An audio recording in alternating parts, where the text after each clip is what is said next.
natin maikakaila na tao ang numero unong sumisira sa mundo. Gaya ng ilang mga residente sa Cebu na aminadong dati, inabuso ang mga likas yaman dahil na rin sa kahirapan. Pero ngayon, sila na ang nangunguna pa para alagaan ang mga gubat. Nakaka-inspire po ang mga kwento ng mga alagad ng kalikasan sa kanilang probinsya at nababayaran pa sila plus kabuhayan. Nilipad pa namin para malaman, buhisan, mga kaibigan ng kalikasan. Climate change. Ito ang pagbabago ng klima at panahon na nagdudulot ng delubyo at trahedya. Ang kinatatakutan ng lahat, unti-unti nang nangyayari. Nararamdaman na rin sa buong mundo. Sa Pilipinas, maraming Pilipino ang apektado ng sobrang init ng panahon. Natutuyo ang mga ilog. At pati pananim, nagkakamatayan. Umabot na kasi ng sobra-sobra sa 40 degrees Celsius ang temperatura. Pagpasok naman ng tag-ulan, baha naman ang perwisyo sa mga tao. Kamakailan lang hinagupit ng bagyong Aghon ang Kalakhang, Maynila, maging ang ilang lalawigan ng Quezon, Samar, Masbate at Cebu. Ayon sa Pag-asa, katumbas ng 3 linggong pag-ulan ang ibinuhos ng bagyong Aghon. Hindi ito normal sa isang tropical storm. Ayon sa mga eksperto, maraming itinuturong dahilan kung bakit nakakaranas ng sobrang init ng panahon at labis naman na pagbaha kahit simpleng pag-ulan. Ang pinakapunot dulo, ang pagkasira ng kalikasan, partikular na ang walang habas na pagputol ng mga puno sa kabundukan at kagubatan. Sa Queen City of the South, halos 2 oras mula Cebu City, mararating ang Barangay Buhisan. Sa likod ng simple at tahimik na lugar, nakatago ang napakagandang paraiso, ang Buhisan Watershed Forest Reserve. May lawak na 630 hectares ang watershed na ito. Itinuturing na protected area dahil nagkakanlong sa lugar ng samut-saring puno't halaman. Dito matatagpuan ang Buhisan Dam na siyang pangunahing pinagkukunan ng tubig ng mga residente ng Cebu City. Sa kabila ng benepisyong ibinibigay ng kagubatan dito, minsan na itong nalagay sa alanganin dahil sa walang awang pagputol ng mga puno dito. Ang pag-uuling ang isa kasi sa mga pangunahing ikinabubuhay ng mga residente sa Barangay Buhisan. At isa sa pinakamatagal nang nag-uuling dito, ang 57 years old na si Tatay Guillermo. Pag-amin ni Tatay Guillermo sa Rated Corina, ang pag-uuling na ang kinagisnan nilang kabuhayan. Kwento pa ni Tatay Guillermo, grade 2 lang ang kanyang natapos. Dahil kapos sa pinag-aralan kung ano-anong trabaho ang kanyang pinapasok para kumita ng pera at para mapakain ang pamilya. Isa na rito ang pamumutol nga ng mga punong kahoy na hindi alintana na ito'y masama sa kalikasan. Wala may mga trabaho, wala may pinag-aralan. Putol may kahoy, among ulingon, mag-umma, mangita trabaho sa siyudad, ginagmay, mga kontraksyon. Unay among pangata sa kanadto. Ang kanyang mga napuputol noon na kahoy, ginagawa niyang uling. Labagman sa kanyang kalooban, ang pagpatay ng ilang puno, wala siyang magawa dahil sa kanyang kinatatayuan sa buhay, isang mahirap. Ito ang naging madaling paraan para may pagkakitaan. Bawat sako ng uling na kanyang nagagawa, kumikita siya ng 250 pesos. Sa loob ng 1 linggo, nakakabenta ng 10 sakong uling si Tatay Guillermo.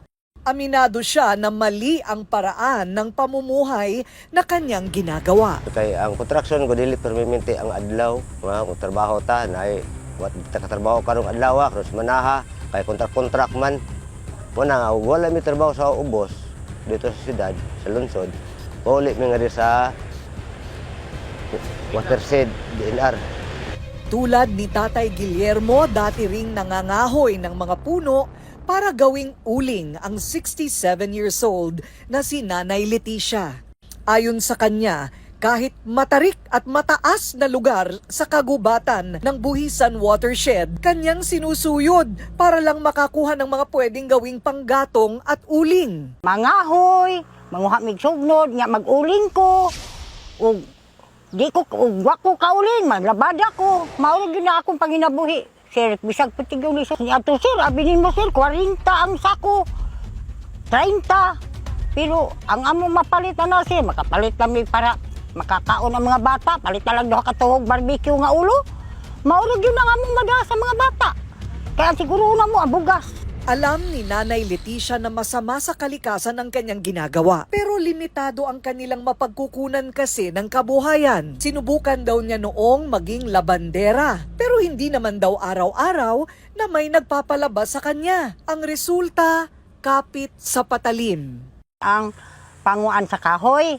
Kay nga no, ginadili man na kay makatabang man na sa kalingkupan. Kay daghan man kay nanginahanglan, daghan sang malipay ana. Mao na nga, nyawa man jud nila ing mahimo sir. Mamunitmig mga tagak nga laya, manluad mi aning mga tuod. Wa man jud nila ing mahimo. Nya akong mga anak daghan biya sir. Dili ni ang akong amo dili man usay magpalabada. Unya lisod man jud kay wa ko income anang adlaw. Ako jud maningkamot jud ko nga asa ko og pang-income nga para makakonsumo sa akong mga anak. Pero nang simulang maitatag ang Dulhogan People's Association sa Barangay Buhisan, inalok ng permanenteng trabaho sina Tatay Guillermo at Nanay Leticia. Salamat kayo ma'am. 10 ng kanilang mga kabarangay kung saan pwede na silang regular na kumita ng pera at makatulong pa sa kalikasan. People can change, ika nga. Sino ang mag-aakala na ang mga dating namumutol ng puno, ngayon, mga numero 1 ng protektor ng buhisan? Si Tatay Guillermo pa nga ang tumatayong presidente ng kanilang asosasyon na siyang may malasakit sa mga likas yaman. Raise mi aning ling na nami diri sa amo ang asosasyon. Nya ang ako mga katawhan, ako sa tudloan nga pag magtuon tag nga di na ta mamutol og kahoy, magtuon ta ning mga kuan aron mabuhay ang atong mga pamilya. Hunong mi sa pag-uuling kaning pag kuan na mo sa member nami sa People Association. Nga gi ayudahan mi nilang mamiyay mo to nga murag naghinahinay mi makapanguling mi di na kayo kay ngano kun nanami tanom, nanami mahalin mabinta na lang kay naagid mi pero usay lagi pud madili ang bayad. Dito sa kanilang tinatawag na nursery, nakalagay ang samot-saring mga seedlings ng mga puno na kanilang inaalagaan, gaya ng langka, nara, molave, kakao, marang, duhat at kawayan. Alam nyo ba na sa kanila bumibili ng mga buto ang ibang kumpanya para sa mga gustong mag-tree planting at pwede itong mabili online? O di ba hindi lang regular na trabaho ang kanilang nakuha sa pagsali sa asosasyon, kundi natuto rin silang magnegosyo at maging high-tech dahil gumagamit sila ng social media. Through participation and community engagement, so the project ensures a stable water supply for Metro Cebu while providing livelihood opportunities for the local organizations. Kapag sinabi ko, kailangan, totoo. Walang dagdag, walang bawas, walang kasinungalingan. Galit kasi ako sa manloloko, sa sinungaling at sira sa salita. Ang lakas maka-unprofessional ng walang integridad. Ganon din dapat sa pagpili ng sabon para sa mukha at balat ng sarili nating katawan. Dapat sigurado, dapat kumpleto, dapat epektibo. Kaya ang payo ko sa inyo, huwag iasa sa mga bolero ang kutis na pinapangarap ninyo. Dito kayo sa may kredibilidad, integridad, proven and tested, Skin Pro.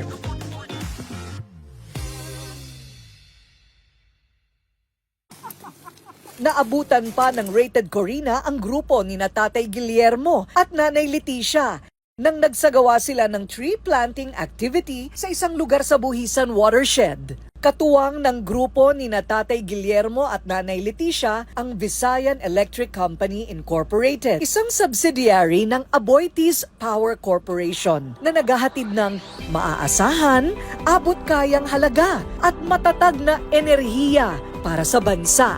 Sa loob ng 4 na taon, walang tigil ang pagsasagawa ng rehabilitation project ng Aboitiz Group, Visayan Electric at kanilang mga partners sa Buhisan Watershed. The Buhisan Watershed is part of the Visayan Electric franchise. Nag-start itong project na to as an integrated CSR project ng mga Aboitiz business units in Cebu. Watershed, siya yung isa sa mga major sources of water dito sa Cebu. That's why na we found it necessary na i-support namin ang reforestation and at the same time making the area as an ecotourism area for Cebu. Nagiging income generating din sa kanila kasi sa kanila kami bumibili ng mga puno na itatanim, meron kaming tree nursery, tapos sila din yung nagme-maintain ng mga ng area na inadapt namin. Bukod sa ito'y maprotektahan laban sa mga abusado, layunin din nila na mabigyan ng solusyon ang nakaambang krisis sa tubig sa Kalakhang, Metro Cebu. People will see that the Buhisan Watershed has dried up kasi dahil sa El Nino. Ang magagawa natin ngayon is to conserve waters. Let's go back to planting trees. It's very important. Nakalimutan na natin na ang mahalaga pala yung mga puno. Now that we're experiencing extreme heat, so na-realize natin na hindi aircon ang solution, mga puno ang solution ng ating problema ngayon. 4 na taon nang pinangangalagaan ng Aboitiz Group ang Buhisan Watershed. Ngayong taon, tinatarget nila na magtanim pa ng 150,000 na mga puno sa 30 ektaryang lupain. At katuwang nila rito ang mga residente, kabilang na sina Tatay Guillermo at Nanay Leticia, na aminadong dating mga pasaway sa kalikasan. Pero ngayon, sila na ngayon ang mga tagapangalaga at kaagapay. So, Tatay Guillermo, ano-anong klase naman ang mga itinatanim nyo dito? Marami yan, ma'am. Tugas, nara, mulabi. Ang mga puno talaga? Malalaking puno. Ganyan pala. Anong nara dyan? Ano Langka, yan? ma'am. Langka? Okay. Paano nyo naman malalaman kung yung ganito ay pwede nyo nang itanim sa lupa? Amo na siyang ma'am, tanawon ma'am, yan kunana siya gamot para nga magid siya nga mabuhi nga mong itanom dito. Namin nilungag dito, amo ni siya itanom ug lapas na sa roller. Paglagpas sa ruler. Ganyan, 1 foot. Siguro na mo nga mabuhi. Ayun. Okay. So, matibay na siya pagka ganon. Dahil sa pagbabagong buhay ni Tatay Guillermo, Nanay Leticia, kasama ng kanilang mga kabarangay, ay malaki na ang ipinagbago ng Buhisan Watershed. Dahil dito, malaki na rin ang ipinagbago ng kanilang buhay. Ang mga dating isang kahig, isang tuka, ngayon ay may regular ng kinikita dahil sa pagtatanim ng mga puno at halaman. Ang dating namomroblema sa kanilang mga kakainin, ngayon nakakakain na ng 3 beses sa isang araw. Napag-aaral na ng maluwag ang mga anak at apo at naibibigay na ang ilang pangangailangan ng kani-kanilang pamilya. Simula nang sila'y maging parte ng samahang pumoprotekta sa kagubatan. Sa kasalukuyan, 15 taon nang kasangga ng kalikasan, sina Tatay Guillermo at Nanay Leticia. Tinalikuran na nila ang pangangahoy at pag-uuling. Nangako silang kailanman hindi na muling babalik sa ganoong klase ng gawain. At may panawagan sila ngayon sa ating mga kababayan. Sid, ang among pagpananom kahoy diri importante kayo kay ang kani among pananom kahoy mohatag siya tubig mo unay mga langgam kahayupan makakaon siya. Mo nga niabot ang asosasyon mangundang nami og pagpanguling pagpangwag kahoy sa gubat. Ang among atimanon kanina lang among asosasyon magtanom og mga sidling diri sa duluga people sa asosasyon sa amo ang linga mga sitio Cebu nga kinahanglan jud ta magnanom og kahoy nga kanang kahoy nga makahatag og tubig kay makatabang na sa katawan sa siyudad o kanang kahoy makatabang sa mga kahayupan sa sud sa Buisan Water Sib. Dako kayo nagkaayuhan sir, kay dili kay kamera ang natabangan, kalingkupan natabangan tanan. Di dako kay kayuhan sa atong panahon karon. Kay mao man ay makadaot sa atong kuan kanang sa atong province, di ba? Daghan kaayong landslide, daghan kaayong kanang lunok. Dako kay katabang uya usasad kaning tubig na birwan jud na kinahanglan na kay kahoy kay wa kay tubig. The actions taken by the LGU so through the Republic Act 9486, so which is the Central Cebu Protected Landscape or CCPL Act of 2007. So to ensure the protection, the conservation and rehabilitation and sustainable of Central Cebu Protected Landscapes. Iisa lang ang ating mundo. Wala itong reserba. At kapag ito'y nasira, hindi ito basta-basta mapapalitan.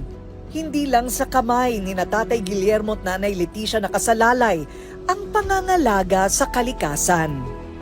Lahat tayo may bilang at responsibilidad na ingatan, pangalagaan at mahalin ang mga ito bago pa mahuli ang lahat tulad nila. Kaya mo rin bang maging kaibigan ng kalikasan?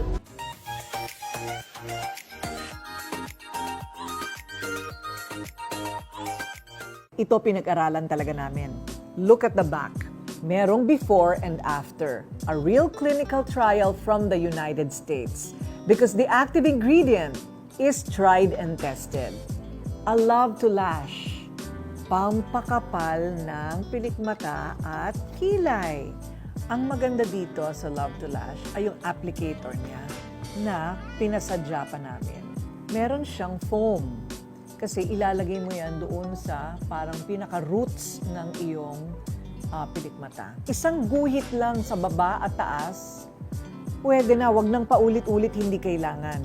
Use it and in 4 weeks, makikita nyo na ang difference. Pahaba na ng pahaba ang inyong pilikmata. And mababawasan ang lagas.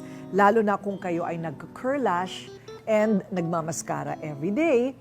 The only one in the market with a clinical trial, tried and tested, A Love to Lash.